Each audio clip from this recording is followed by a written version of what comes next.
আজকে আলোচনা করব গল স্টোন এবং তার কিছু কমপ্লিকেশন নিয়ে।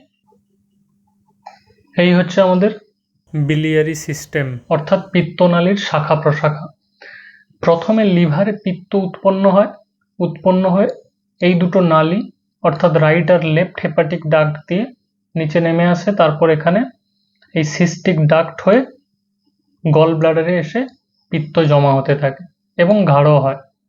এবার আমরা যখন খাবার খাই, বিশেষত ফ্যাট জাতীয় খাবার, পিত্তথলি সংকুচিত হয় এবং বাইল কি করে আবার এই সিস্টিক ডাক্ট দিয়ে নিচের দিকে কমন বাইল ডাক্ট হয়ে এইখানে আমাদের ক্ষুদ্রান্তে ডিওডিনামের কাছে এসে খাবারের সঙ্গে মিশে যায়।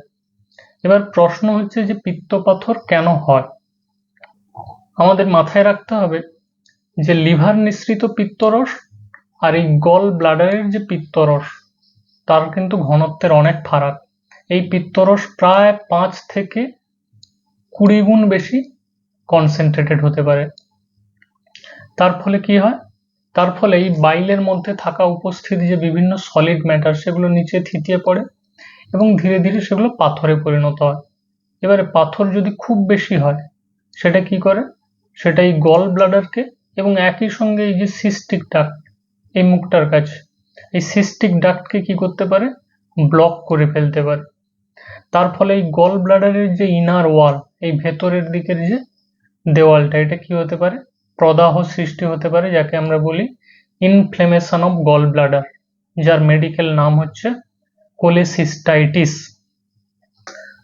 সমস্যা কিন্তু এখানেই শেষ নয়। কোনো কারণে এই পাথর যদি সিস্টিক ডাক্ট থেকে স্লিপ করে এইখানে কমন বাইল ডাক্টের কাছে চলে আসে, তখন কিন্তু কি হতে পারে? এই কমন বাইল ডাক্টের যে অন্তর্গাত্র, সেটাও কি হতে পারে?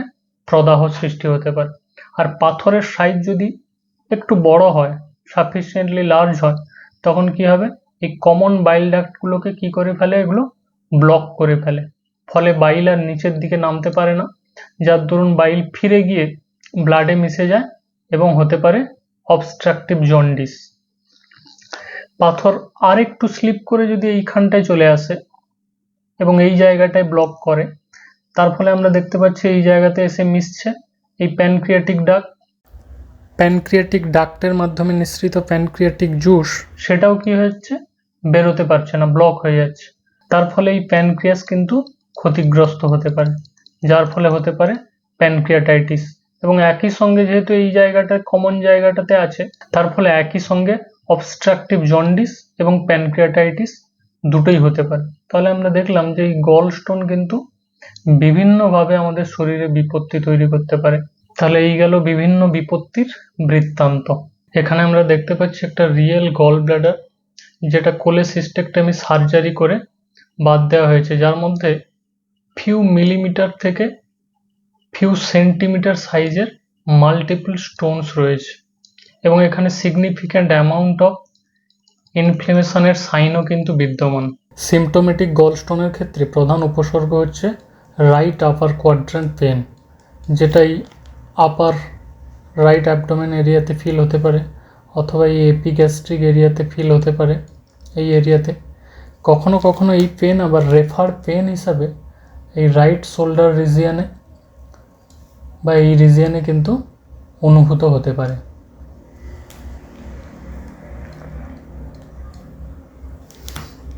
জেনারেলি এই গল স্টোন অ্যাটাক ফ্যাটি মিল ইনটেকের পর হয়। এছাড়াও উপসর্গ হিসাবে জন্ডিস, ফিভার এসবও থাকতে পারে।